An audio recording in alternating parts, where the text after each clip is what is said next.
Hello ladies and gentlemen, boys and girls, and welcome back to another gauntlet. My name is Lee and I'll be your host, and you can see here we've got Mickey Mouse. He is going to be doing an epic race against who? None other than Tinkerbell.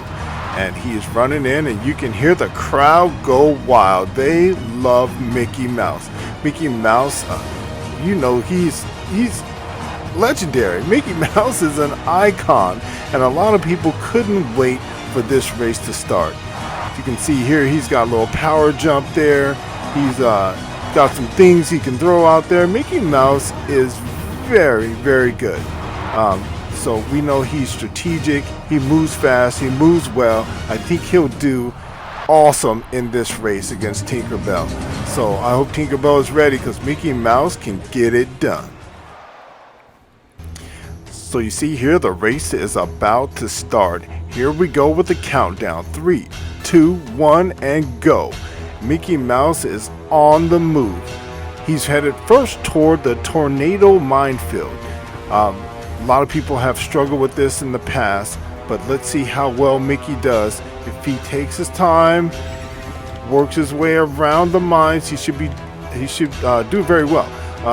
He has made it onto the lava clouds, which doesn't seem to be that hard for him. He does seem to be handling it pretty well. Hits the checkpoint, is now on to the lava maze. The lava maze also should be relatively easy for Mickey. He's a small guy. He moves very fast, very well. Let's see, and he is very selective. And he runs into one of the hurdles. Not a good sign, not a good start, but actually moving pretty well. Still under the 1 minute mark. So as you all know, these are 10-minute races. If they don't finish the race within 10 minutes, they automatically lose. But I don't think anyone has ever come close to even being in 10 minutes. So these may have to be lowered to like 5 minutes to see if it will be any better, if it's any more competitive. Mickey goes and knocks down the wall. That was pretty easy. And the Stampers, he's gonna wait. Oh, that might cost him a few seconds. I think he probably should have gone after it. He might have been able to make it, but as you can see, Mickey's not moving all that fast, but he's making some pretty good time. Most of the people here, they do it in about 3 minutes or so. They're able to get through the maze pretty fast. Mickey scaling up the poles and makes it to the next checkpoint here. Jumps across. Man, Mickey has got a pretty nice jump there. And the rusty blades, Mickey has to dodge those. It's kind of short, so not really getting hit by the rusty blades, which helps Mickey out a great deal. Makes it across the jump, touches the checkpoint, and onto the motorcycle, through the flaming hoops, and Mickey makes it across very easily. Onto the grid. Now the grid, a lot of people have some issues with the grid. Mickey's not that tall, so he's got to jump really high to make it. Looks like Mickey has some upper body strength. Oh no, Mickey takes a jump. That is a huge mistake right there. You can see on the other side of that grid, there is nothing to grab onto. He can't go any further, so he has to wait for it to turn all the way around for him to move forward. That was a very big mistake. That cost him some time. He's at about 7:12, 7:11 right now. And yeah, I honestly have to say that probably would have cut like 10 seconds off of his time. Not a very good idea, but he is moving very well, moving pretty good. He waits there. Oh, he probably should have gone after it on that one, but taking his time, doesn't want to lose the race. Sorry about the end of that last Mickey Mouse run. We had some technical difficulties with the camera, but we are back.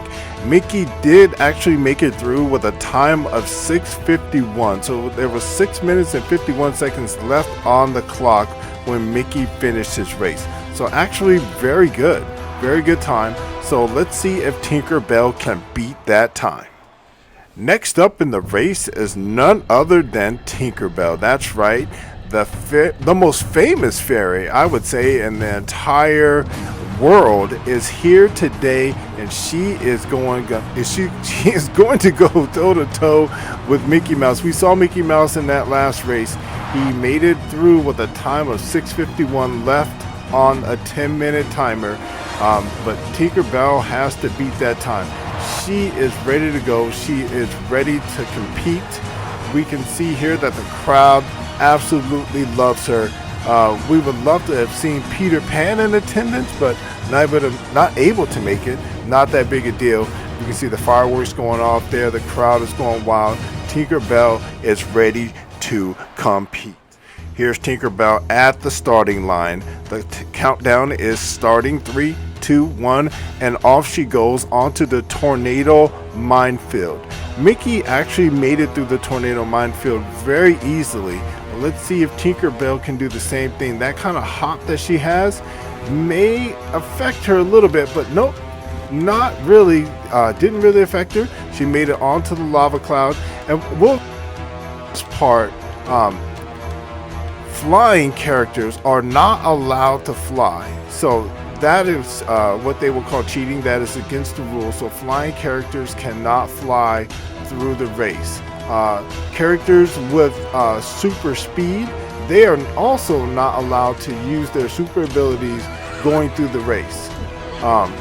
So sometimes they can use like a charged attack to move a little bit quicker. That's okay, but no super speed and no flying through the obstacles. They've got to go on foot and at their normal regular pace. So guys like Dash and like Flash and these kind of guys, they can't use their secret abilities or their special abilities to get through. So here's Tinkerbell. We see her here. She's knocking down the destructible wall, so she makes it through and onto the stampers, and she's going to try to make it. She's going to try to go, and oh, she just barely makes it through the stampers. That is going to save her a mountain of time. Onto the bridge, makes it across the bridge, and she just kind of scurries up the poles. So you can see not really much leg use, more upper body strength that she's using, and she's using her wings a little bit to make it through. And there she is. She makes it across the jump over to the rusty blades. Mickey was short, so he didn't get hit with the rusty blades. Same thing with Tinkerbell. She actually makes it through. She didn't get hit with the rusty blades. That's good. Touches the checkpoint onto the motorcycle, and off she goes. So notice that there's always a second motorcycle just in case they crash the first one. There is an option to get another motorcycle. So, Tinkerbell was gonna try that one. It was gonna turn. She's onto the grid. If she had turned on the grid right there and not have made it through, she would have had to wait until the next time it came through, which would cost her a lot of time. She is now at about 7:25, and she's moving pretty good. She's got about 20 odd seconds to get through there. It was closer to 30 when I said that, to beat Mickey Mouse's time. So it looks like she might be able to do it. She just can't get caught up on that turn. She's got to make it through. No turns, and she's waiting her time. She's got about 10 seconds to go, and looks like she's gonna beat Mickey Mouse's time, and she does it. Absolutely. Tinkerbell beats Mickey Mouse's time. She comes out the victor. Amazing job from the most famous fairy in the world. She beat his time by about 7 seconds. That's an outstanding job from Tinkerbell. Thanks for hanging out with us here at Toy Superhero Channel. Once again, my name is Lee. Remember to hit that like, subscribe, and notification bell now. We'll keep you updated of all of our up and coming races. We'll see you next time.